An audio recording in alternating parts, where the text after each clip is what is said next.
Welcome, welcome, welcome. It is time. It's exciting. If you've clicked on this episode, I have a feeling you already know my big announcement, but I am starting a podcast associated with my company, Ella Wellness. So, welcome to the Wellness Big Sis Pod, where we talk all things wellness, where we share advice from one wellness big sister to another to make the world a world full of wellness big sisters, helping each other out, learning about our bodies, moving in a way that feels good, fueling ourselves in a way that feels good, and keeping our minds healthy for life, right? So, I figured this first episode, I just want to get a little bit of an introduction on what our goals are here, who I am, my background, a little bit of a virtual sort of meet and greet, if you will. And then the rest will be just a lot of fun, wellness based things, health, movement, um, founders' stories again, because I'm building this business from the ground up. So I love listening to other people's founder stories. So I figured that would also be a fun thing to do. So we'll get right into it. But my name is Kelsey. I am a board certified doctor of physical therapy in orthopedics, and then also a pelvic floor physical therapist, and then the owner of a physical therapy practice, and then also the owner of Ella Wellness, which is my digital wellness sisterhood and really the inspiration for this podcast. So it includes workouts, mindfulness sessions, meditation sessions, breath work, fueling strategies, and what I like to call wellness girl chats, where we talk all things and sort of debunk all of the myths surrounding our female bodies, right? So if you're like me, all of your social media is about snatching your waist and the right exercises to get the body that you want, gut health, like the one thing to help with your gut health, all of these sort of clickbaity things. And my goal is to really debunk all of those for us from a science-backed and truth-backed perspective. So that's what I like to call these wellness girl chats. And again, I really feel like knowledge is power, right? Like knowledge helps us to learn things about our body and then utilize it and be our own advocates when it comes to our health and wellness, right? Where we can be empowered in our own bodies and not feel lost or um, just unguided, right? So that's my goal for this podcast. Again, be a wellness big sister to share it with other wellness big sisters and then create this whole sisterhood where we're more empowered, more confident in our bodies and in who we are and how we take care of our bodies. So, a little bit about what kind of got me into this. Again, I'm a doctor of physical therapy. That's my degree, that's my background, but before that, I let's start in college basically because I feel like that's where the sort of impetus for all of this began. I went to UT Austin, go Longhorns, hook 'em horns always, but I knew I wanted to be a physical therapist early on. So I was an exercise science major in college. And when I transitioned from high school to college, I was so super duper scared of gaining the freshman 15, gaining weight. I was an athlete in high school and before, right? So I knew the importance of movement and fueling myself, but I had never really had to think about it before. And so I did what everyone does, right? I researched all of it. I was like, okay, let me get the MyFitnessPal app to track my calories. Let me get the best workouts for myself. Let me eat in the healthiest way possible. All of this was what I was trying to sort of research and figure out for myself. Unfortunately, I found it from all the wrong sources. So I turned towards social media. I read a blog post that said for my weight and my goal of maintenance that I needed 1,200 calories a day, which again is far too low for me, my size, my goals, and my exercise habits. So I was working out crazy. I was eating so low of calories and not getting the energy that I needed to fuel my workouts. I was eating I remember going to the dorm cafeteria freshman year and getting like grilled chicken, a little applesauce, and then like something else. And then I literally would measure out the trail mix that I had as a snack. It was like 3 tablespoons, and I remember the calories and all of this. So I was really trying to track and I got obsessive about tracking. So while I was struggling with all of this sort of nutrition stuff and eating those 1,200 calories, working out, all of this, I was going to school in an exercise science kinesiology degree to learn about my body and learn how to take care of my body, especially in regards to movement. Not as much of the nutrition side, although we do cover that. It was primarily in regards to movement. So throughout college, I was the one experimenting with all of these sorts of workouts and exercise routines that we were talking about. I was doing hill sprints, I was doing long runs, I was doing strength training, I was experimenting with my body in regards to movement, although I wasn't fueling myself properly on the other side of that. So in my head, I was like, wow, I'm doing super well. I'm crushing it, right? Turns out I was not. I ended up realizing over time, and as I got to more and more classes, that I was like, this is not sustainable. I'm working out super hard, but I'm not fueling myself properly. It was just fighting each other, right? And then I learned the true science behind fat loss, behind toning, behind body composition changes, behind all of these things that we have these confusing questions on, right? So I started to sort of hone in on different things that would help me and that would actually get me to the goals that I wanted, right? And so throughout undergraduate, it was this experimentation process. It was trying to get out of this sort of restrictive and limited mindset with those 1,200 calories, especially. But then also, I was still in that mindset of, Thanksgiving dinner, I have to work it off after, or a little chocolate. Dark chocolate's like my absolute weakness, but a little dark chocolate, I have to work it off after. There were all of these little things that just, I had to sort of reverse my mindset around in order to healthily reach the goals that I wanted to reach, right? So I started setting up these solid routines in college, which I feel like college, as wrong as I was about some things, I feel like it was the time period for me where I really helped solidify my current health and wellness routines, right? Because college was that first experience where I was really on my own. It was up to me to go to class, to eat, to exercise, to hang out with friends, to develop some sort of social life. And so, as I was going through all the wrong things with my nutrition and some of my health and wellness and movement routines, I was also proud of myself. Like looking back, I was also proud of myself for being so diligent in creating those routines. So, as I was again going through exercises and movements and nutrition stuff, I was also trying these routines and being disciplined in my want and my desire for a healthy lifestyle. So, college was really the time where I sort of created a health and wellness routine for myself. No matter if it was wrong or right, it was really where that routine started for me. And then as I got into PT school, it was where that routine consisted, right? Because and persisted, because PT school is very different. Grad school is very different than undergrad. Undergrad, you're usually going to class like 2 or 3 times a day for an hour to 2 hours to 3 hours, depending on the lab, right? And so I had time to sprinkle in a workout elsewhere, but I was being diligent. If a workout was planned that day, I was going to do it, right? I kept that promise to myself and built up that discipline. Because grad school, and a lot of the grad schools that I've heard of, and PT school especially, it was 8 to 5, right? Just like a normal job. It was like you go to school at 8, you lunch 12 to 1, and then you go home at 5. And again, oftentimes you're doing more homework. So having that routine set in college had really helped me to stay true to myself and stay true to that discipline when my schedule got a lot more restricted on when I could work out. So as wrong as I was doing things on the nutrition front, I was doing something right in regards to building that routine. So that's really why I started LO Wellness, was because I felt like college, I was so misguided in where I was getting information from, who I was getting information from, the information I was consuming, that I wanted to create a resource to help girls build those routines in their 20s, teens, 20s, 30s, so that for the rest of their life, they can really be empowered in their own health and wellness, right? So I wanted to be that guide that I wish I had in college, right? And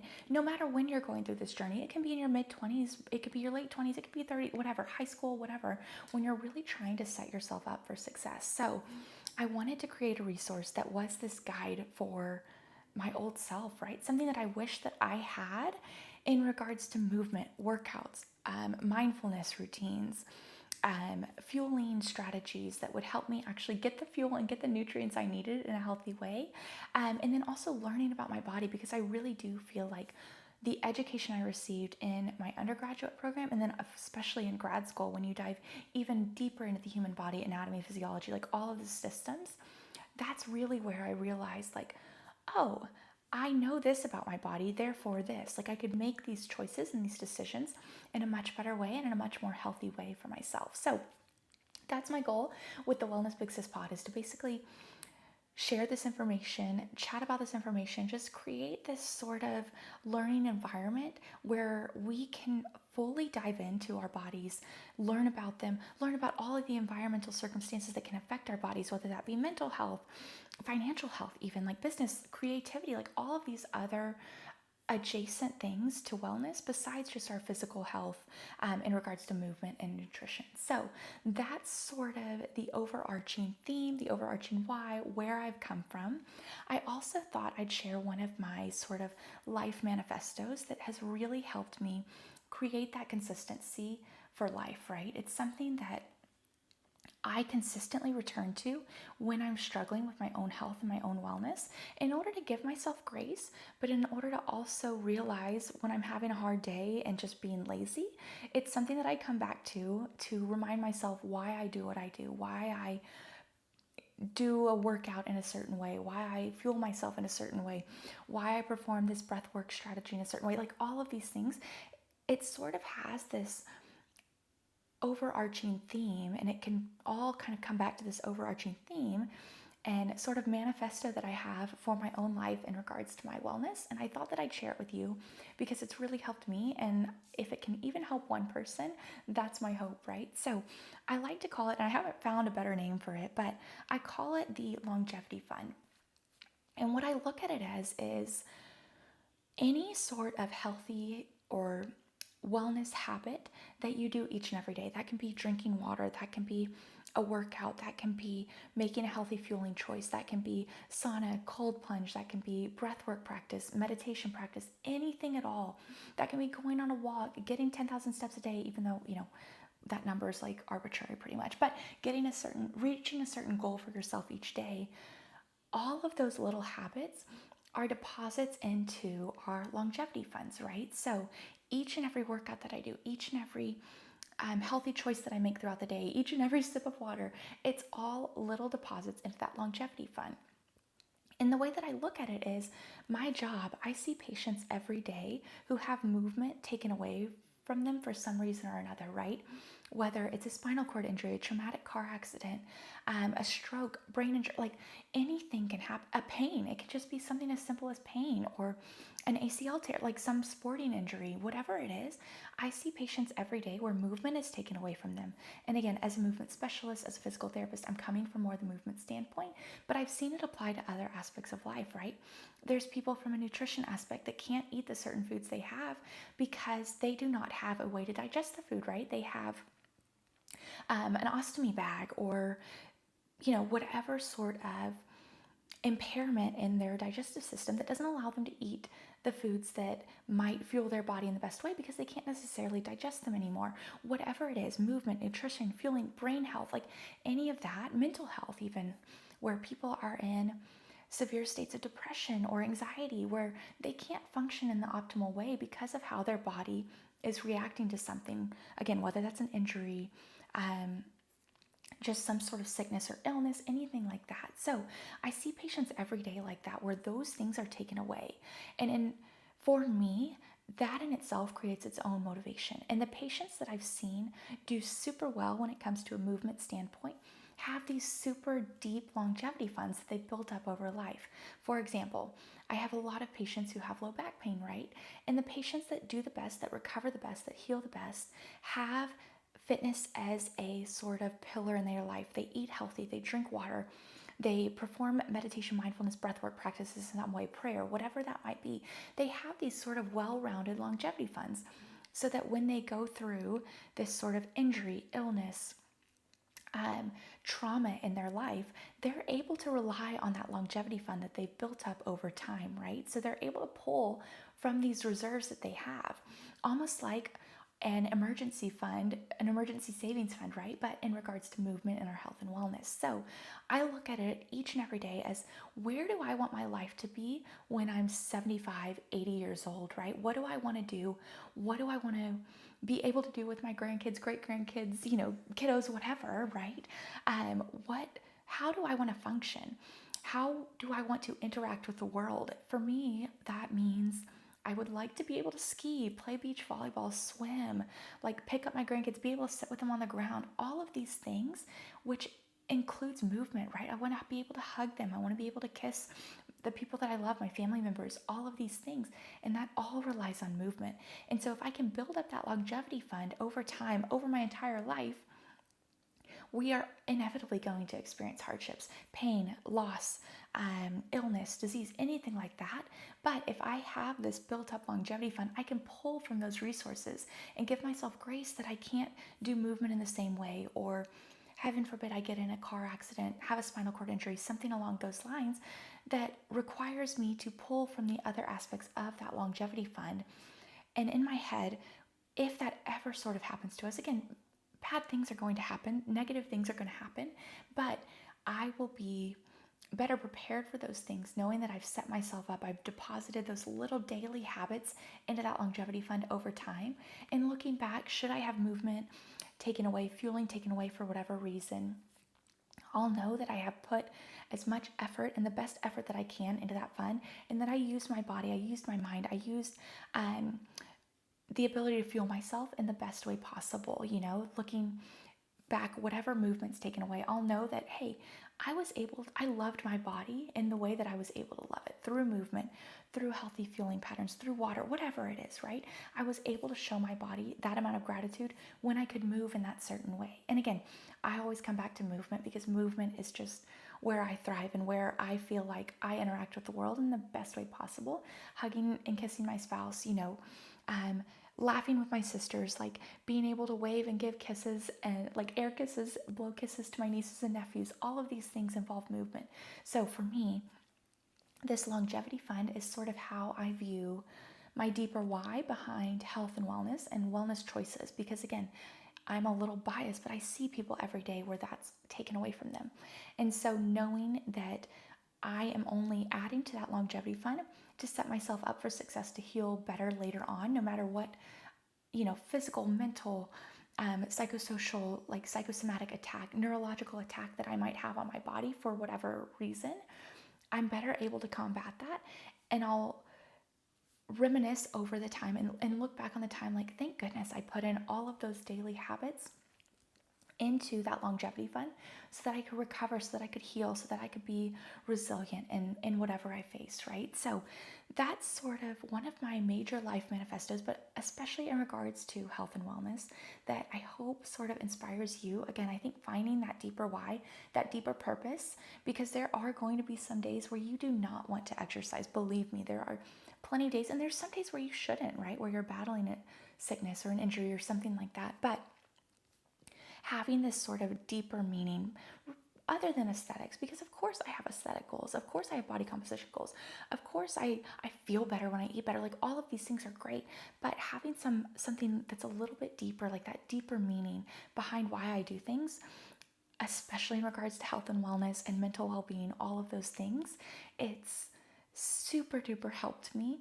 to stay consistent throughout whatever schedule I have in my life, right? Whether that's undergrad, where you're going to school a lot less than what you're studying at home, and you usually have that freedom and that time to go do a workout or whatever, compared to working or grad school or whatever, motherhood, like whatever it might be, where your schedule's a little more restrictive, but you've already set up those great patterns and you already have that deeper why behind why you put in the effort and why you do what you do in order to be a better human, be a better person for yourself, be more confident, and just love yourself so that you can love others better too, right? So it all sort of, for me, comes back to this longevity fund. And again, something that I hope inspires you guys, and maybe you can create that as your own deeper why, but maybe it'll kickstart a deeper why for you guys who might not have that deeper meaning or that consistency that you want in regards to your health and wellness. And again, it allows you to give yourself grace, because